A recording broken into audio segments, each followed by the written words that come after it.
Renonce.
Nous allons continuer à prier.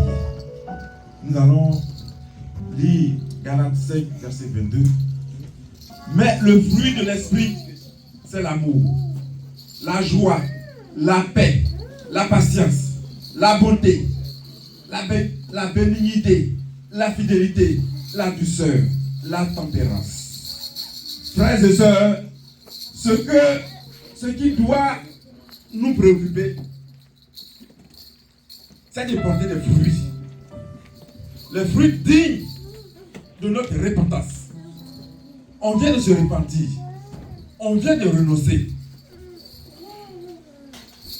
On a renoncé à ces choses qui ne confessent pas le nom de notre Seigneur. On s'est repenti. Et on veut revêtir les œuvres du Saint-Esprit. Alors, ce matin, tu vas demander au Saint-Esprit de t'aider à te dépouiller du vieil homme de ces choses-là. Et que tu revêtes les choses du Saint-Esprit, le fruit du Saint-Esprit, afin que tu puisses voir sa gloire dans sa vie. Nous sommes dans la prière. Seigneur,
Remplis ton peuple.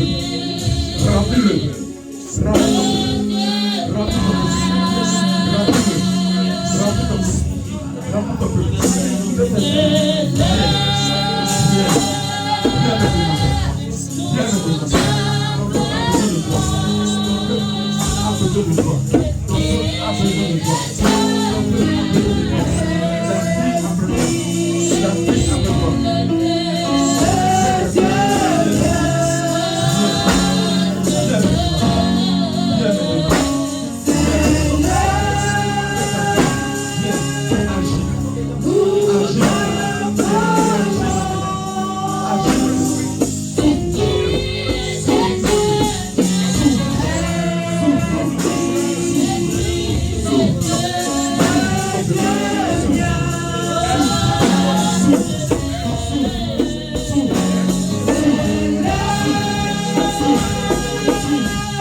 Nous avons besoin de toi, Saint-Esprit.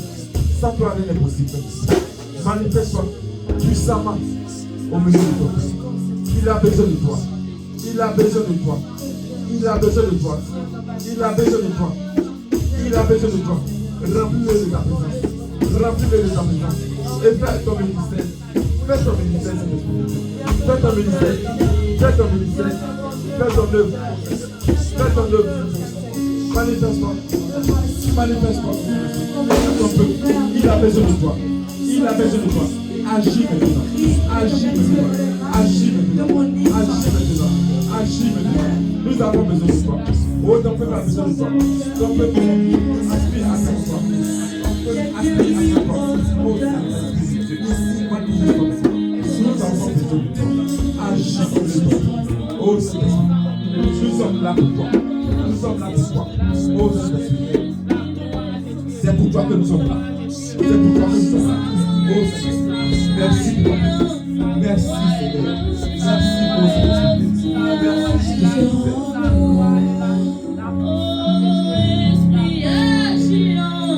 Oui, Saint-Esprit, agis maintenant. Agis. Oh, Seigneur.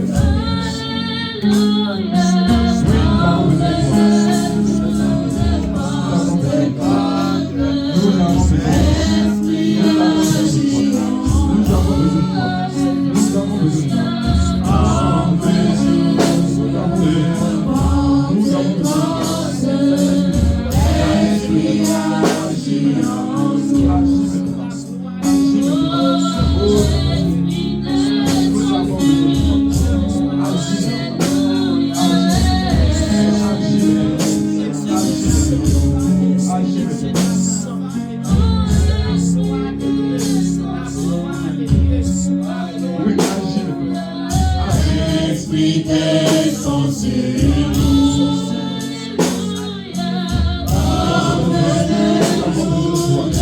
Nous avons besoin de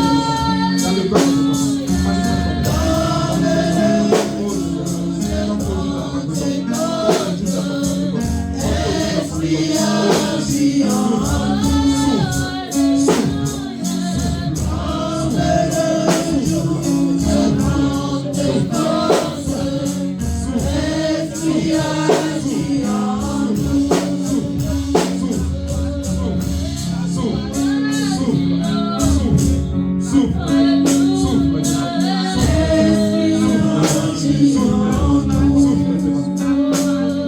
Nous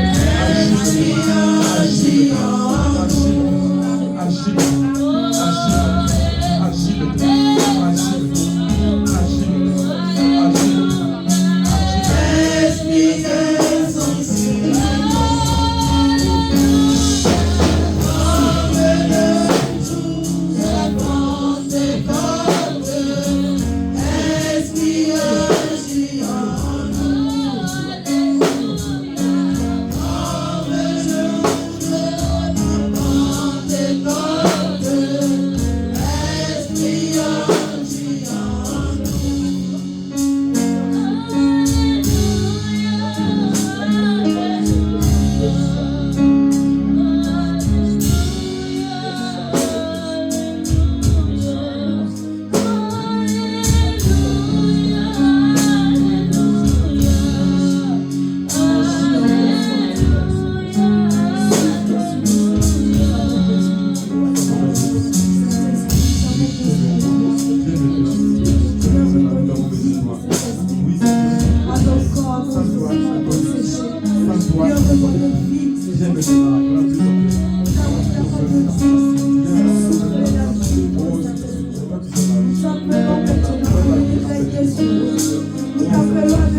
Nous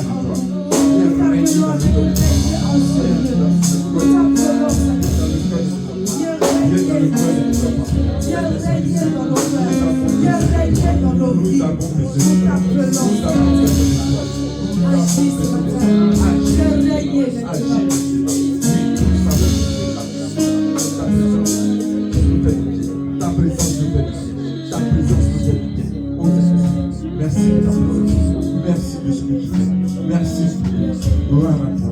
Gloire à toi. Gloire à toi. Gloire à toi. Gloire à toi.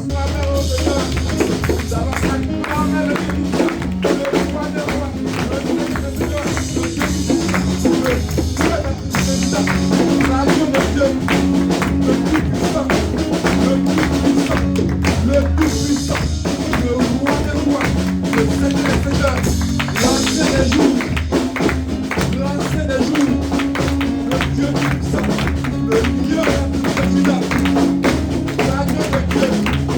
Gloire à toi, Seigneur. Gloire à toi, Seigneur. Gloire à toi, Seigneur. Gloire à toi, Seigneur. Gloire à toi, Seigneur.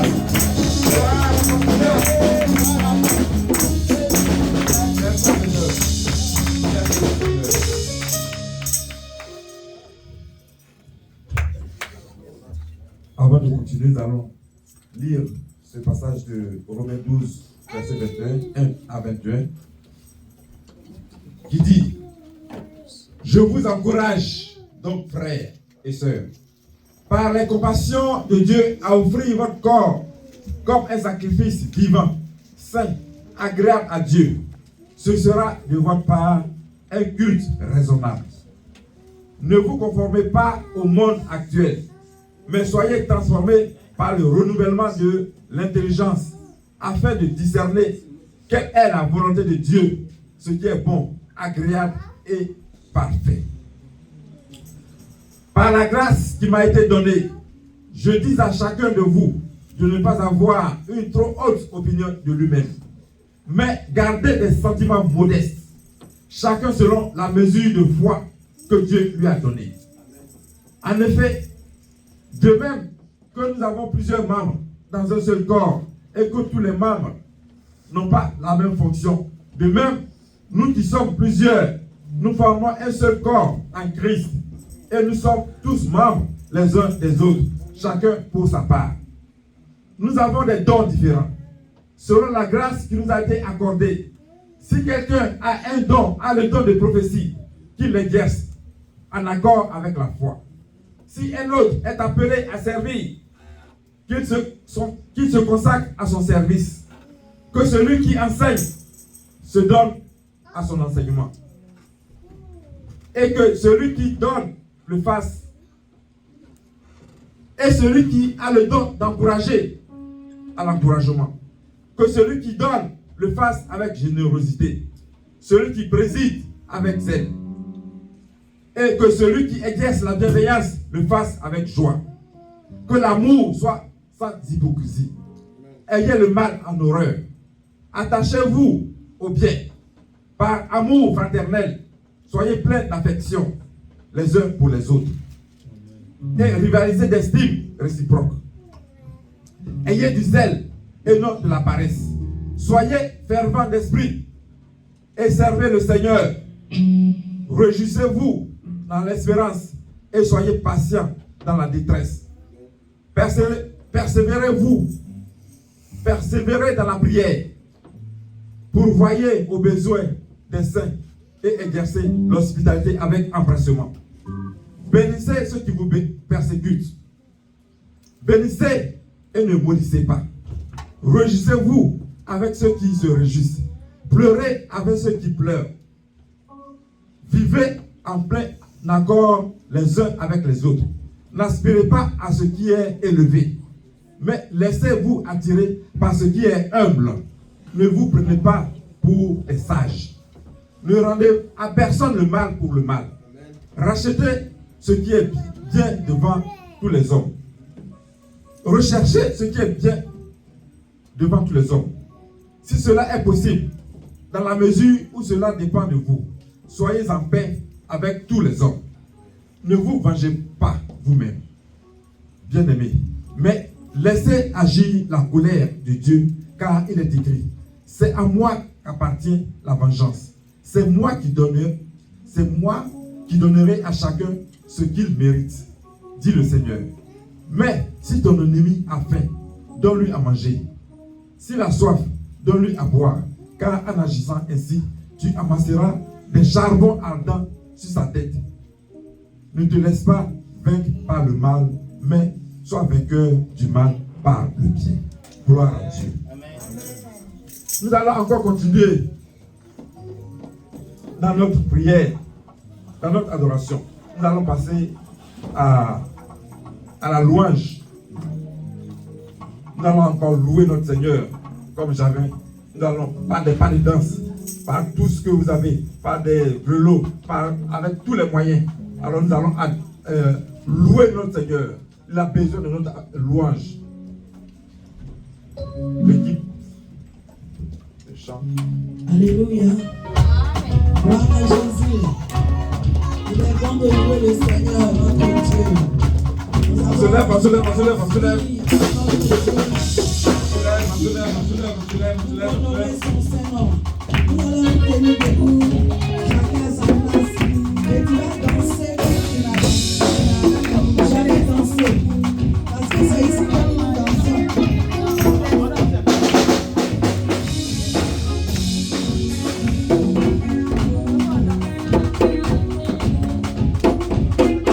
Ton amour nous environne, ô Seigneur. Ta gloire est splendide pour notre vie. Ton amour nous environne, ô Seigneur.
dans l'adoration, tu vas prendre la disposition du dossier, une position d'humilité.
Adore-le,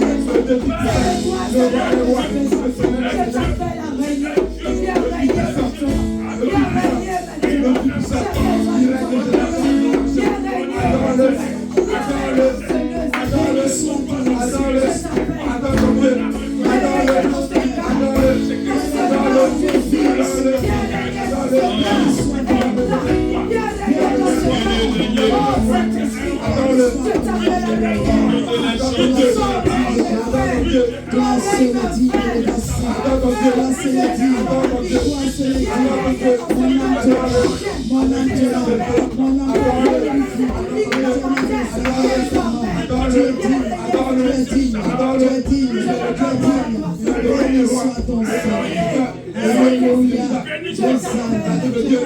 Adore-le. Adore-le. Adore le Dieu puissant. Adore le Dieu puissant. Adore le Dieu puissant. Adore-le. Adore-le. Adore-le. Le roi des rois. Le Seigneur des seigneurs. Le roi des rois. Adore-le. Adore-le. Adore ton Dieu. Adore ton Dieu.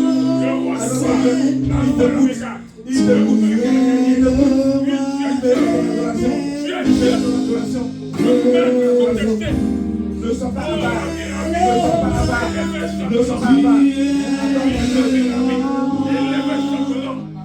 Adore ton Dieu. Adore ton Dieu. Adore ton Dieu. Adore ton Dieu.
Adore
Good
Adore-le. Adore ton Dieu. Adore ton Dieu. Si je vis, je vivrai pour te glorifier. Adore ton Dieu. Adore ton Dieu. Si je vis, je vivrai pour te glorifier. Adore ton Dieu. Si je suis, je ferai. Adore-le. Si Nous sommes là pour l'adorer. Nous sommes venus ici pour l'adorer. On est là pour l'adorer. On est là pour l'adorer. Notre Dieu n'est pas d'adoration. Adorons notre Dieu. Si je vis, je vivrai pour te glorifier. Il t'a créé pour l'adorer. Il t'a créé pour l'adorer. Adore ton Dieu. Adore-le de tout ton cœur, de toute ton âme, de tout ton esprit. Si je suis, Qui est comme toi? Seigneur, qui est comme toi? Dieu le Tout-Puissant. Dieu le Roi des Rois. Seigneur, oui, donne-toi la gloire, Dieu. Oui, c'est toi qui donnes la vie. Gloire à toi, Seigneur. Adore-le. Adore-le. Il mérite ton adoration. Il t'a donné la vie. Il t'a donné la vie. De vie à toi. C'est une grâce. Adore-le. Adore-le.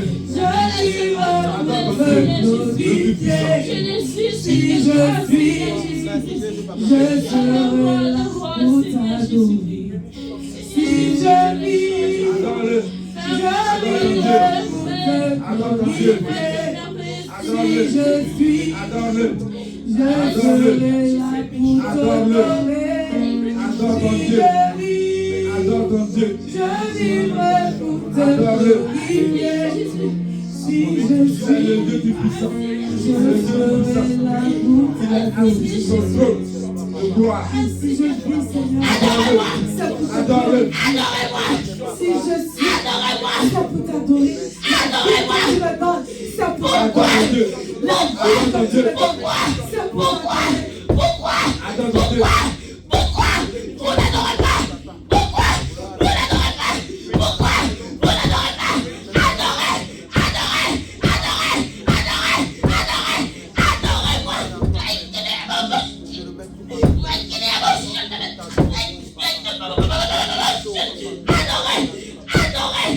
Adorez-moi en esprit et en vérité. Adorez-moi en esprit et en vérité. Adorez-moi en esprit et en vérité. Quiconque qui croit en moi, je suis auprès de vous. Je suis auprès de vous. Je vous demande de vous adorer. Je vous demande de m'adorer. Je vous demande de m'adorer. Je vous demande de m'adorer. Je vous demande de m'adorer. Je vous demande de m'adorer. Je vous demande de m'adorer. Je vous demande de m'adorer. Je dis, je vous demande de m'adorer. Le roi des rois, le Seigneur des seigneurs. Gloire à toi. Gloire à toi. Tu es la fin des jours. Le Dieu Tout-Puissant. Le roi des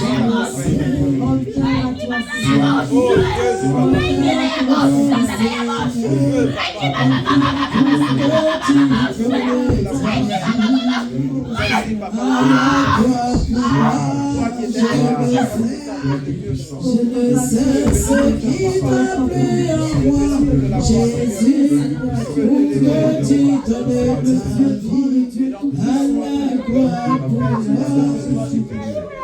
Ton amour est comparable. Voilà pourquoi je veux t'adorer, t'adorer. Ton amour est comparable. Voilà pourquoi je veux t'adorer. Ton amour est comparable. Voilà pourquoi je veux t'adorer. Voilà pourquoi je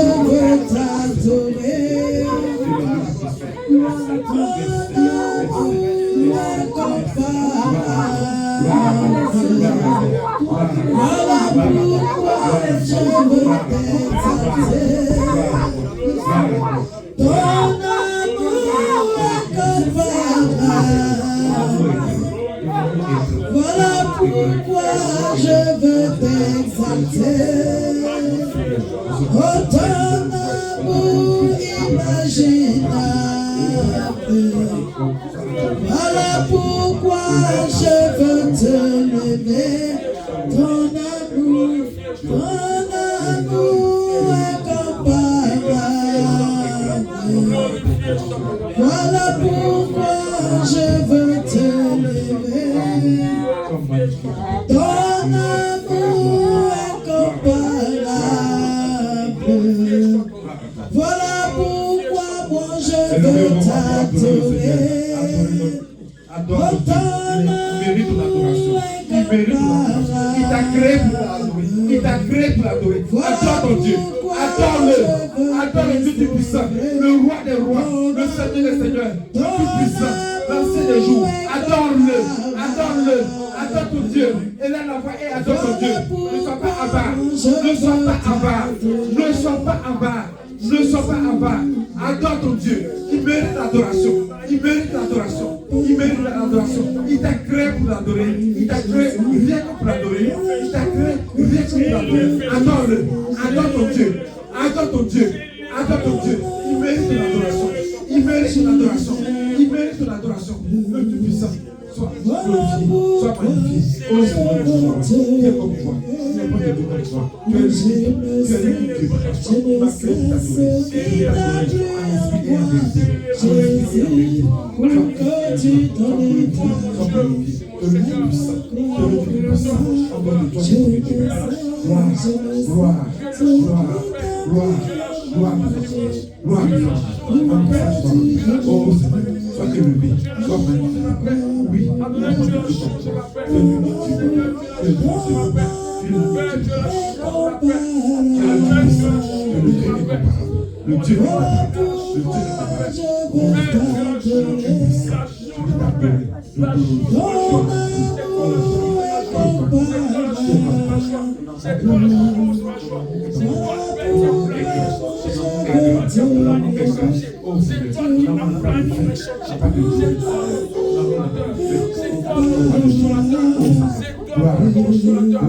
vais t'adorer. Je que lui il puisse grandir et que nous soyons effacés. Que la gloire revienne à notre Seigneur Jésus. Seigneur, nous sommes encore là devant toi pour t'écouter, pour être instruits par toi. C'est à toi que nous regardons, Seigneur. Nous sommes tes serviteurs, nous sommes à l'écoute de ta parole. Ton esprit est là et nous faisons confiance à ton esprit. Que ton esprit nous conduise, que ton esprit nous enseigne encore ce matin. Que la gloire, l'honneur, la force et la puissance te reviennent. Seigneur, efface ma personne et parle à chacun de nous, à nos cœurs. Que ta parole soit vraiment une sémence qui va nous aider, qui va nous former pour ton royaume. Que le nom de notre Seigneur soit béni au nom de Jésus. Amen. Amen. Amen. Nous sommes là encore ce matin. Et bon, le Seigneur va nous conduire. On a parlé de... Nous sommes sur la fin des temps. Nous sommes sur l'enseignement que le Seigneur m'a donné dans le livre de Matthieu. Et nous continuons. Dans tout cela, notre finalité, c'est l'enlèvement. Parce qu'on lui a posé la question, Seigneur, quand cela va arriver? Et le Seigneur est en train de répondre à ces questions. Et on essaie de comprendre tout cela. La finalité, c'est d'être avec le Seigneur. Comment ça va se passer? Comment est-ce que ça va se passer? Comment ça va arriver? C'est lui qui le sait. C'est ainsi qu'on doit parler un peu sur le mystère de l'enlèvement. Mais il faut qu'on prenne du temps pour comprendre. Parce que c'est un sujet crucial pour tout enfant de Dieu. Donc, on ne se pressera pas pour l'enseigner, pour lui donner, mais on va le faire selon que le Seigneur nous conduise. Alors, pour qu'on puisse comprendre, les apôtres ont posé 3 questions. Donc, les disciples, 3 questions au Seigneur. Et ils voulaient savoir comment ça va se passer à la fin du monde. Quand cela arrivera-t-il et quel sera le signe de l'avènement et quelle sera la fin du monde?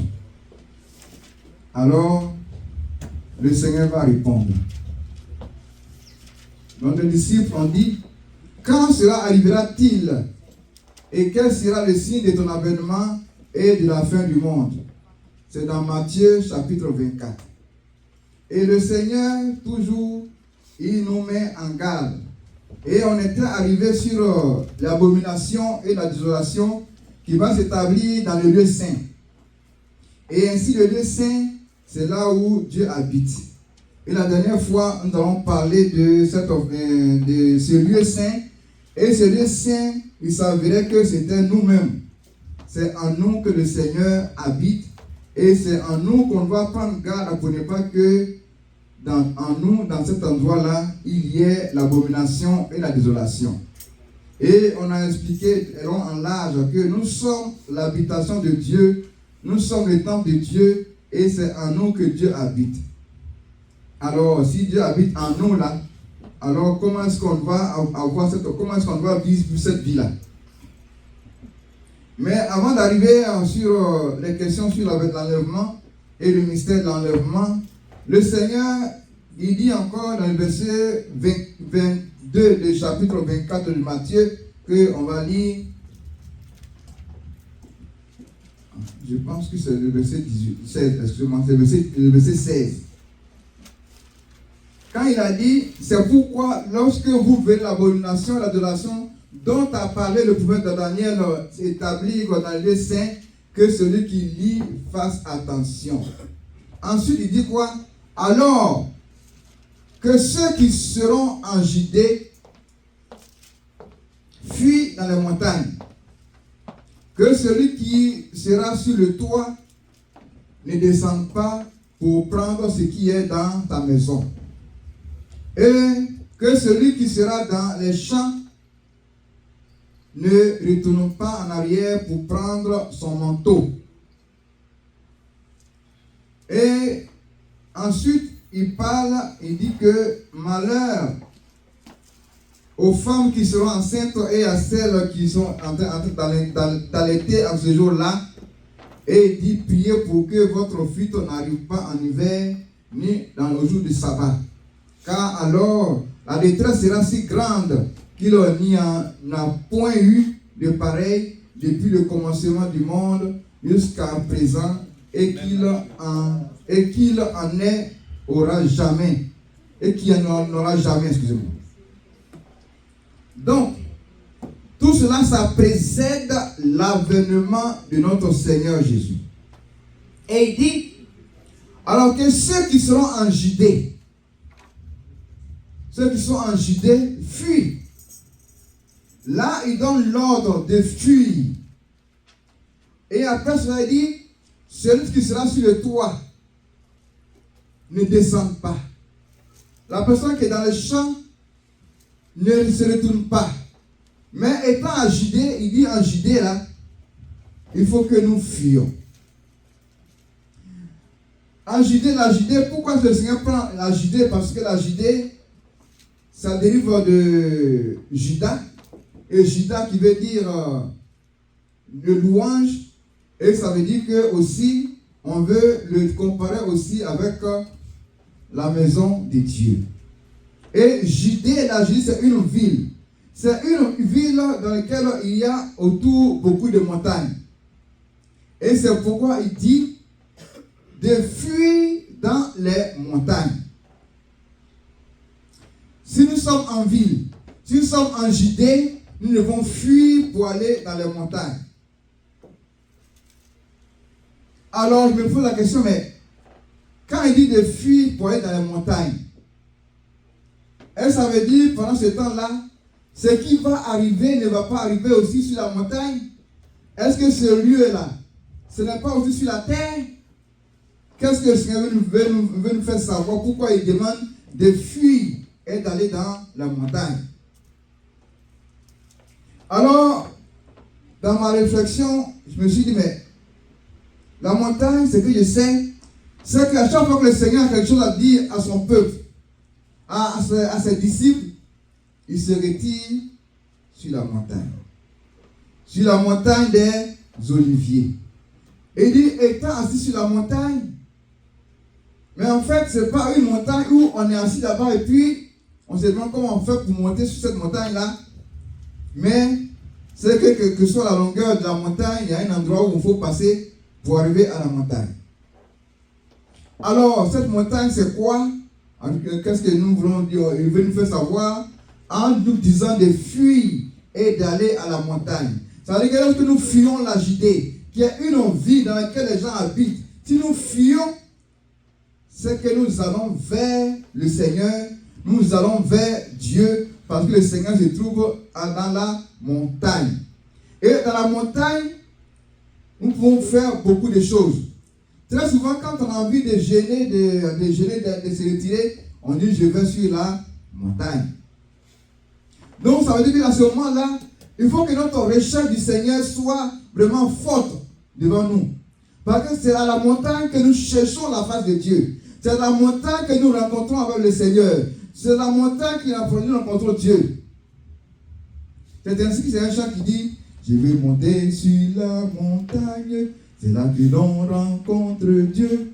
Je vais monter sur la montagne, c'est là que l'on est heureux. Amen. Amen. Donc à la montagne, c'est là qu'on peut rencontrer Dieu. À la montagne, c'est là que nous serons heureux. Et lorsqu'on vient à la montagne, alors on oublie ce qui se passe dans la ville. On oublie ce qui se passe dans le monde. Nous sommes focalisés sur Dieu. Alors, quand la désolation arrive, et ça se trouve dans la ville, quand nous sommes là dans le monde, et nous voyons les choses qui sont autour de nous, il demande de fuir. C'est-à-dire que nous devons fuir à ce moment-là le monde. Mais soyons toujours prêts à pouvoir fuir le monde. Parce que si nous voulons rester dans ce monde et regarder comme la femme de l'autre, alors on sera englouti par la désolation et la calamité. C'est pour ça que chaque enfant de Dieu doit avoir à cœur de chercher le Seigneur, de chercher Dieu, parce que là-bas, nous avons la joie, là-bas, nous avons la paix du cœur, là-bas, nous sommes en sécurité. C'est seulement à la montagne que se trouve la sécurité. Ça veut dire que quand la calamité va arriver, il va atteindre là où les hommes habitent. Là où on voit beaucoup de choses.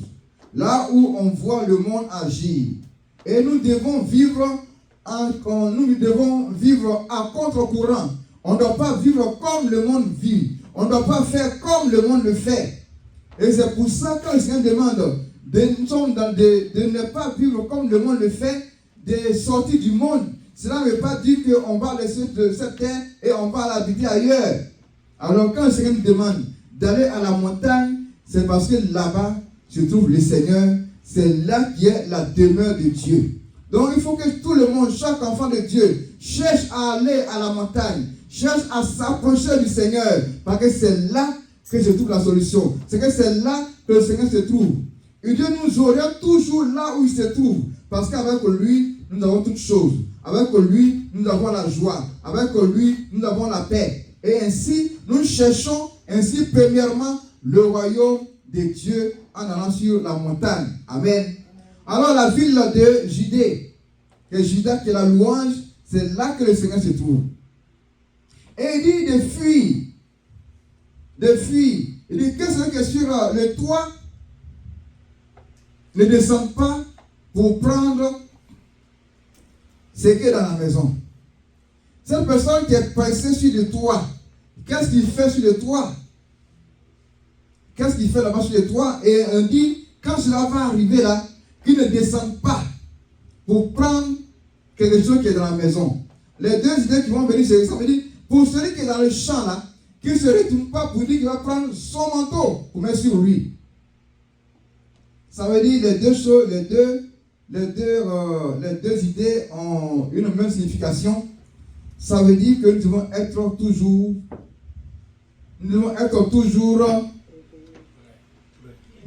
toujours prêts. Parce que quand ça va venir, on n'aura pas le temps d'agir. On n'aura pas le temps de réagir. On n'aura pas le temps de réfléchir. Au moment quand ça va arriver net, la personne qui est sur le toit, il ne descend pas pour dire, ah, il faut que j'aille prendre quelque chose qui est oublié dans la maison. Quand ça va venir, nous sommes dans le champ. Que nous ne retenons pas pour reprendre quelque chose. Parce que ça va arriver tellement vite qu'on n'aura pas le temps. C'est-à-dire que la personne qui est là, qui est sur le toit, qui va descendre pour aller prendre quelque chose dans la maison, ce sera comme les vieilles folles qui vont attendre, qui vont dire, Seigneur, attends, il faut que j'aille prendre quelque chose pour revenir. C'est pourquoi il dit, soyons toujours prêts, parce qu'on ne sait pas quand il va venir. Personne ne sait le jour et l'heure de son avènement. Amen. Personne ne connaît le jour de son avènement. C'est pour ça qu'on doit être prêt, toujours prêt, toujours prêt. Parce que le passage, ça parle de l'avènement du Seigneur. Et tout ce qu'il nous dit là, il nous met en garde sur beaucoup de choses. Il nous met en garde comment être préparé pour ne pas rater ce jour-là, pour ne pas rater l'avènement, pour ne pas l'enlèvement, pour ne pas rater l'événement aussi. Alors, il faut que nous soyons prêts, que nous ne descendons pas pour réfléchir, qu'est-ce que je vais faire dans ma maison. Et quand on voit ce qu'il a dit de ne pas descendre dans la maison se trouve quoi? Se trouvent nos biens, se trouve tout ce que nous avons besoin pour vivre sur la terre. Alors, on n'aura pas le droit de penser à ce qu'on a accumulé. C'est pourquoi on est sur la terre, on passe notre temps à s'enrichir, à chercher certaines choses, à pouvoir faire des choses pour grandir, pour être bien vu. Mais quand le Seigneur va venir, tout ce qu'on a emmagasiné, toutes nos maisons, toutes nos richesses vont rester sur la terre. Amen. C'est ce que ça signifie. Ça veut dire que tout ce que nous cherchons, nous voulons d'avoir là, le Seigneur nous dit que cela ne va nous servir à rien. Amen. Ça ne va nous servir à rien. C'est pour cela qu'il faut que nous cherchions à aller à la montagne. Il faut que nous soyons prêts à rencontrer ce Dieu, alors que nous ne regardons pas en arrière. Que dans le champ, nous ne cherchons pas à prendre notre manteau. Que parce qu'on a payé notre manteau, on a travaillé fort pour avoir ce manteau de 10 000 $.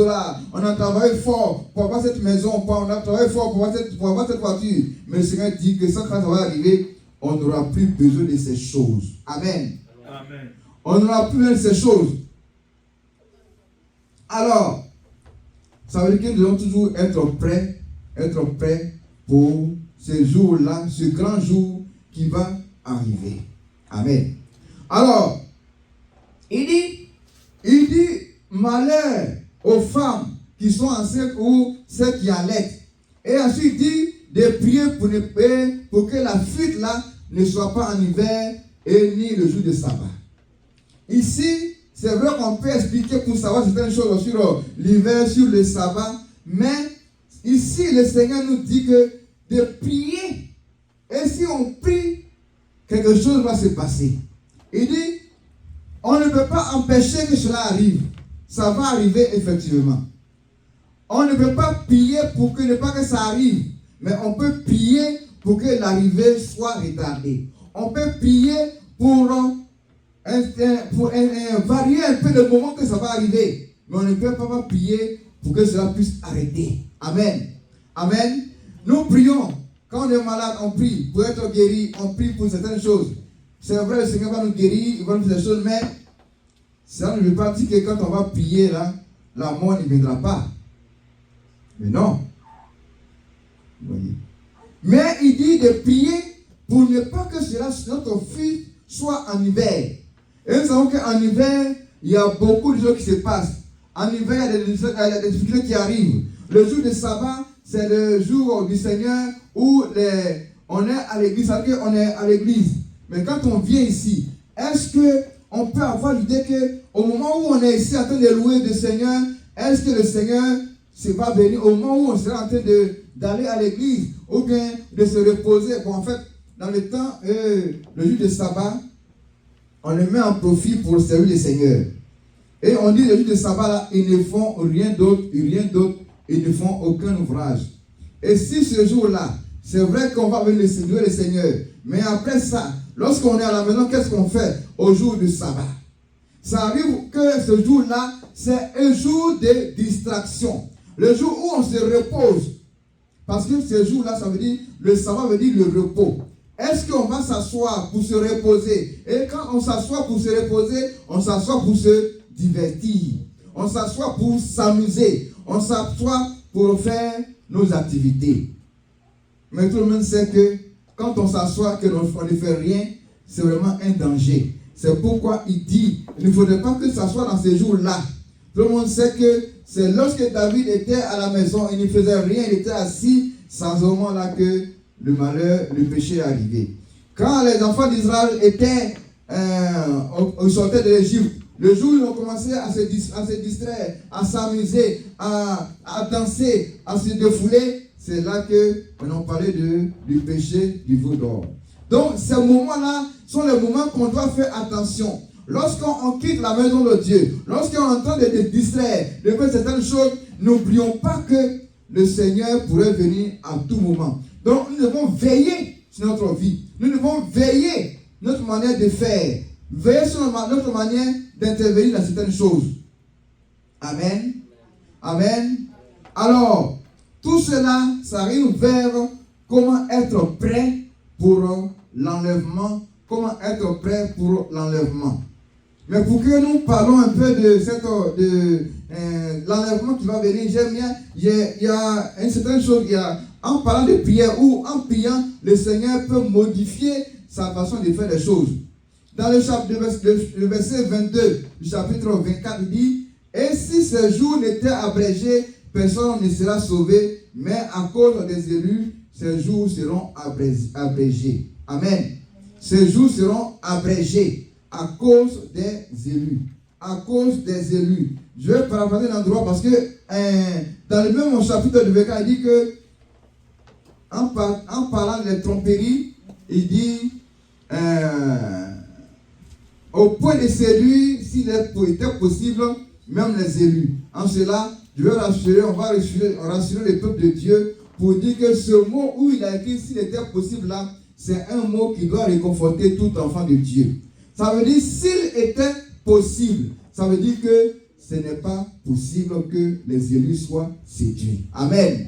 Donc le Seigneur donne une consolation ici. Ça va arriver, les choses vont arriver, mais il faut que nous soyons parmi les élus.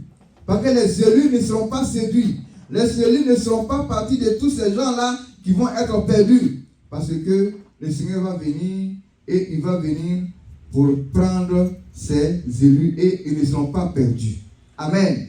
Alors, pour parler de l'enlèvement, encore le Seigneur, avant d'arriver à cela, il a parlé de beaucoup de choses. Il nous demande d'être prêts pour cet enlèvement-là. Le verset 23 attire notre attention et le verset 24, on va essayer de comprendre ça. Et si on a le temps, c'est là qu'on va aborder un peu sur l'enlèvement. Il dit, car, le verset 23, si quelqu'un vous dit alors, ça, ce qui va se passer là, ça se passe vers la fin du monde, la fin de l'avènement du Seigneur. Et il nous dit quoi? Si quelqu'un vous dit alors, le Christ est ici, ou il est là, ne le croyez pas. Il dit, s'il vous dit que le Christ, il est ici, il est là, il est par ici, ne le croyez pas. Cette parole-là que le Seigneur vient de dire va confirmer le fait que nous sommes l'habitation de Dieu. Dieu habite en nous. Donc, personne ne viendra nous dire que le Christ, il est ici et on va le suivre. Il y a des gens, quand on dit que oui, on va faire de ceci, un miracle ici, un grand homme de Dieu arrive, un homme de Dieu arrive, quelque chose, ils vont faire des miracles, ils vont faire des signes, ils vont faire des prodiges, les gens se déplacent, ils s'en vont. Mais le Seigneur a dit, si quelqu'un vous dit, le Christ est ici, n'y allez pas. Le Christ, il est ici, ne le croyez pas. Le Christ, il est en vous. Votre salut est en vous. Votre récompense est en vous. Il n'y a pas longtemps, il y a eu ce genre de manifestations qui ont eu lieu, comment dirais-je, en Côte d'Ivoire, où on dit un homme de Dieu arrive, regarde la foule, ils viennent.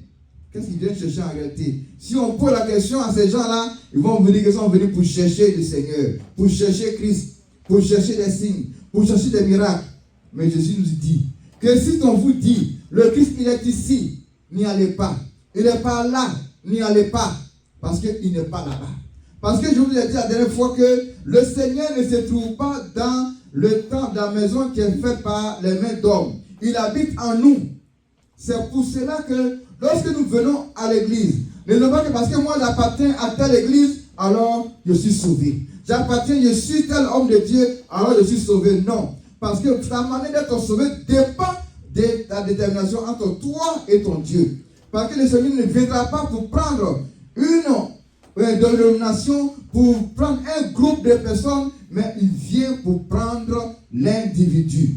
C'est en cela que si on comprend ce passage-là, c'est en ce moment-là qu'on pourra comprendre le mystère de l'enlèvement. Ça veut dire que ça ne sera pas fait en groupe, mais ça sera fait de façon individuelle. Amen. Donc sur le cri, on me dit qu'il est ici. Que quand tu viens ici, tu es sauvé. Quand tu viens ici, là, c'est non. Ne croyez pas à ces choses. Cette parole n'est pas une parole qui vient du Seigneur. Parce que le Seigneur dit, il habite en nous. C'est nous qui cherchons, c'est nous qui faisons le Seigneur. C'est nous qui faisons la présence du Saint-Esprit, la présence de Dieu. Et non pas un lieu, et non pas une personne. Et non pas une personne. Parce que ces signes et les prodiges, on le sait, on a toujours prêché ici, que les signes, les miracles, les prodiges, les révélations, toutes ces choses-là n'ont rien à voir avec le salut. C'est deux entités qui sont différentes. Parce que tu peux avoir des révélations, tu peux avoir des manifestations extraordinaires. Mais il se peut que le Seigneur te dise qu'il ne vous connaît pas, vous qui commettez l'iniquité. Amen. Amen. Amen. C'est les choses à faire que le Seigneur dit. Donc ça vous dit quoi? Il ne faudrait pas que nous mettons l'accent sur ça. Parce que quand on dit le Christ est ici, alors on accourt, on s'en va. Pourquoi? Parce qu'on va chercher quelque chose qui sera bon pour nous. Mais ne vous en faites pas. Le Seigneur n'est pas dans ces choses. Le Seigneur n'est pas dans ces choses. Il n'est pas par-ci par-là, il n'est pas par-ci par-là. Car quand le Seigneur a parlé de cela, en disant que le Christ est ici, ou le Christ est là, ne le croyez pas, il dit, car, pourquoi il nous demande de ne pas aller sur ces enfants, de ne pas suivre ces personnes-là? La réponse est claire. Il dit, car il s'élèvera de faux prophètes et de faux Christ et de faux prophètes. Ils feront des grands prodiges et des miracles au point de séduire, s'il est possible, même les élus. Voici, je vous ai annoncé ces choses d'avance. Ça veut dire, c'est tellement clair la parole de Dieu, mais c'est parce que nous ne lisons pas nos paroles, nous ne lisons pas la Bible. C'est pour cela que on se fait tromper, on se fait arnaquer sur les nets, par-ci par-là. J'ai toujours dit que la Bible, la parole de Dieu, c'est là notre boussole. Le Seigneur a donné la parole pour nous tous. Et c'est son esprit qui nous conduit, c'est son esprit qui nous enseigne. Et si nous disons que la Bible est notre boussole, et que c'est là que se trouve la vérité et la réalité, alors je vous dis que si on met l'accent sur la parole, alors nous avons la solution à toutes choses. Parce que vous voyez, la dernière fois j'écoutais sur les nets, il y a un groupe qui disait que pourquoi nous avons laissé le message de William Branham. Pourquoi est-ce qu'on a laissé son message? Alors je me suis dit, mais qu'est-ce qui s'est passé? C'est-à-dire que les gens, finalement, ils ont compris que la parole de Dieu, ce n'est pas quelqu'un, ce n'est pas un homme de Dieu, ce n'est pas ses écrits, mais c'est la parole. Ce n'est pas lui qui va nous conduire, mais c'est la parole de Dieu qui nous conduit. Alors, ils ont vu que, en lisant la parole, ils voient quelquefois, il y a des contradictions de ce qu'ils leur ont été enseignés par rapport à la Bible. Alors, ils se sont dit, à qui est-ce qu'on doit croire? La parole de Dieu ou bien l'homme qui se dit homme de Dieu qu'on doit croire? C'est la parole qu'on doit croire.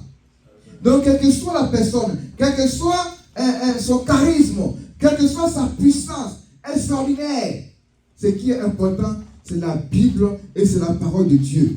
Et si vous connaissez la parole de Dieu, n'ayez pas peur d'un homme de Dieu. N'ayez pas peur d'un homme extraordinaire, mais ayez peur de la Bible, de la parole de Dieu. Amen. Ayons peur de la parole de Dieu. Si ce qu'il dit n'est pas en accord avec la parole de Dieu, la Bible dit, n'ayez pas peur de lui. N'ayez pas peur de lui, parce que s'il dit des choses qui font en contradiction avec la parole de Dieu, alors on ne le croit pas. C'est pourquoi faisons attention. Pour ceux qui disent, je suis allé au ciel, j'ai vu ceci, j'ai vu cela, j'ai vu telle chose, j'ai vu telle là. Mais quand on regarde leur vie et on regarde les témoignages, on voit quelquefois là, il y a une contradiction avec la parole de Dieu. Qui croit? C'est la Bible qu'il faut croire et non pas ces genres de choses, c'est non pas ces genres de révélations qu'on nous envoie et tout ce qu'ils vont venir, ils vont envoyer. Si ça n'a pas de concordance avec la parole de Dieu, alors on doit le rejeter. C'est pourquoi faisons attention aussi lorsque nous recevons les prophéties ou bien les révélations, parce qu'ici il dit, il s'élèvera de faux Christ et de faux prophètes.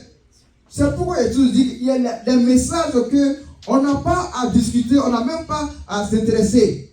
Quand quelqu'un vient et nous pose la question, ton Jésus là, il est noir ou bien il est blanc, ou bien il est jaune, il est métis. Quel est l'important de savoir, de poser la question au Seigneur, Seigneur, tu es de quelle couleur, tu es de quelle race? Qu'est-ce que cela a à voir avec notre salut? Rien. Donc si quelqu'un vient pour nous entretenir, pour nous expliquer A à Z la couleur de Jésus, il est dans le faux. Parce que ce qu'il va expliquer n'a rien à voir avec le salut, ça n'a rien à voir avec la parole de Dieu. Qu'il soit blanc ou noir, l'important c'est qu'on croit en ce Jésus-là. Et c'est en croyant en ce Jésus que nous sommes sauvés. Ce n'est pas la couleur qui va nous sauver, ce n'est pas ça qui va nous sauver, mais c'est la parole qui nous envoie qui va nous sauver. Amen. C'est pourquoi on dit toujours, la Bible restera notre boussole. La Bible restera notre idéal. C'est que nous devons suivre. C'est pourquoi chaque fois que je suis avec quelqu'un qui, soit je dis aussi chrétien, et on doit discuter, je suis vraiment dans le genre parce que je sais qu'il croit à la parole de Dieu.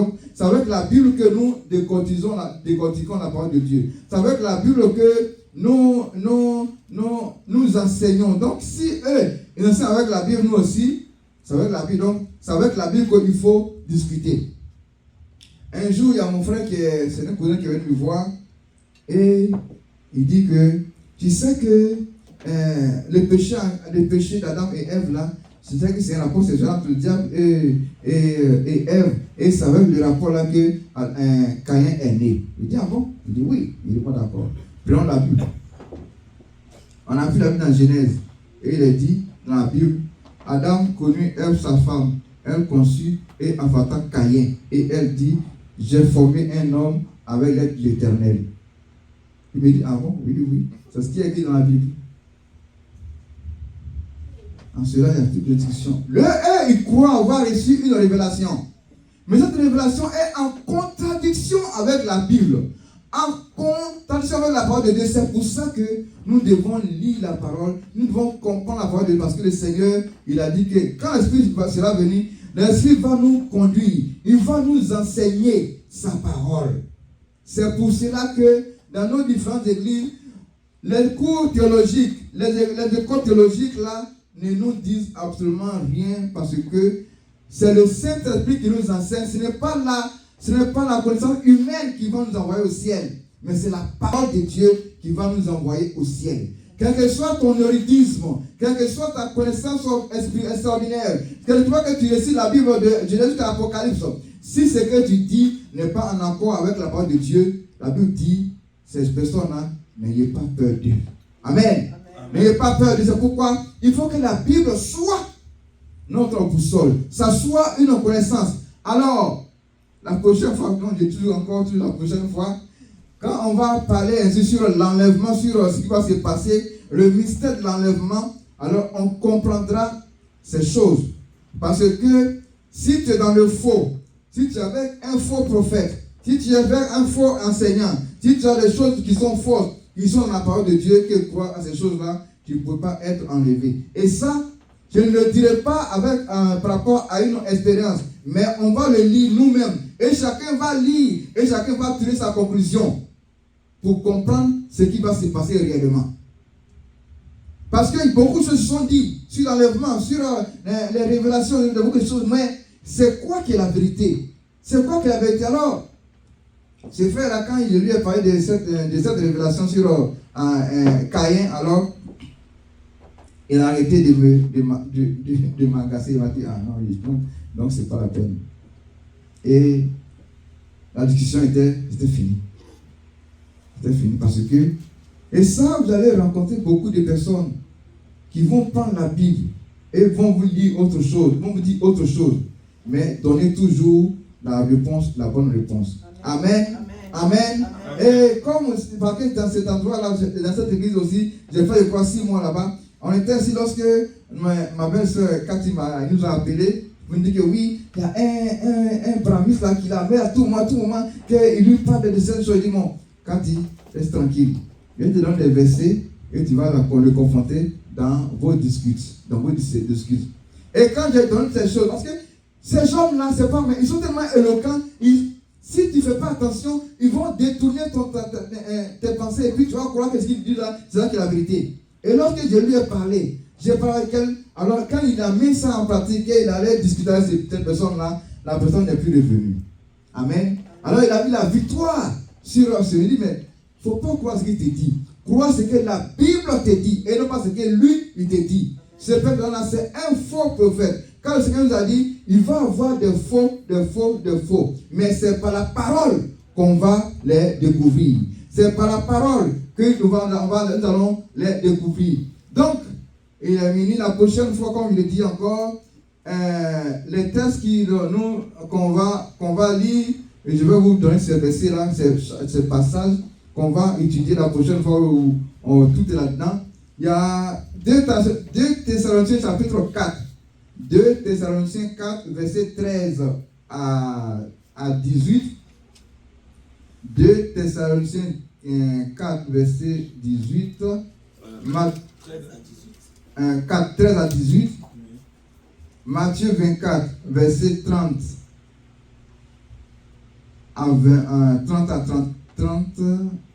à 31. Dans même Matthieu, chapitre 24, verset 38 à 42. Il y a le verset 36 aussi de même chapitre 24 là. Le chapitre 24 est tellement riche. Donc disons Matthieu chapitre 24, verset 38 à 44 pour être très court. Et Colossiens chapitre 3, verset 1 à 11. C'est là que se trouve la clé du mystère de l'enlèvement. C'est le Colossiens chapitre 3, le verset 1. Amen. Donc, c'est pour pouvoir comprendre ces choses que je suis revenu un peu sur, comme on n'a pas assez de temps.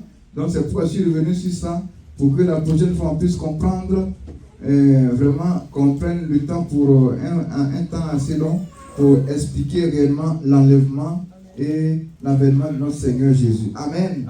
Amen. Amen. On va se tenir debout et on va prier le Seigneur. On va demander que le Seigneur soit toujours avec son esprit, qui nous conduise dans la vérité, qui nous aide à mettre sa parole aussi en pratique, qui nous aide à comprendre les mystères qui sont dans la parole, pour ne pas être séduit. Parce que si nous ne connaissons pas la parole de Dieu, on sera séduit. Si on ne connaît pas la Bible, on sera séduit. Et c'est ça que le Seigneur ne veut pas que nous c'est pourquoi il dit, ne vous y trompez pas. Il dit, il nous met en garde, ne soyez pas séduits, car cela va arriver. Pour qu'on ne soit pas séduits, il faut que nous puissions prendre la parole de Dieu comme notre boussole. Et que nous mettons tout ce que nous allons faire là en pratique selon la Bible, selon la parole de Dieu. Nous allons prier le Seigneur. Seigneur, notre Père, nous voulons encore te dire merci ce matin de ce que tu ne nous abandonnes pas. Tu nous donnes toujours des paroles de réconfort et tu nous fais savoir que nous sommes avec toi, que nous ne serons pas abandonnés, on ne va pas échouer ce modèle d'enlèvement, mais Seigneur, on sera prêt, toujours prêt à te rencontrer, toujours prêt pour être dans les airs avec toi. Seigneur, nous te prions de pouvoir nous aider. Que le monde ne nous retient pas sur cette terre. Que le bien seulement ne nous retient pas sur cette terre. Mais que seulement nous puissions être sur la montagne, tout près de toi, pour apprendre de toi, Seigneur. Pour que ta parole soit toujours dans notre cœur. Et que nous marchons selon ta volonté, selon ta parole. Seigneur, nous te prions de nous aider. Aide-nous, Seigneur, pour que nous ne soyons pas séduits, mais que nous soyons toujours sobres. Et que nous soyons toujours dans ta vérité, dans ta parole. Que ta parole soit toujours dans notre cœur, dans notre bouche, et que nous puissions vivre selon ta volonté, et que la louange, la gloire, la force et la puissance te reviennent. Merci à toi, et que la gloire te revienne. Au nom de Jésus, nous allons prier. Amen. Amen.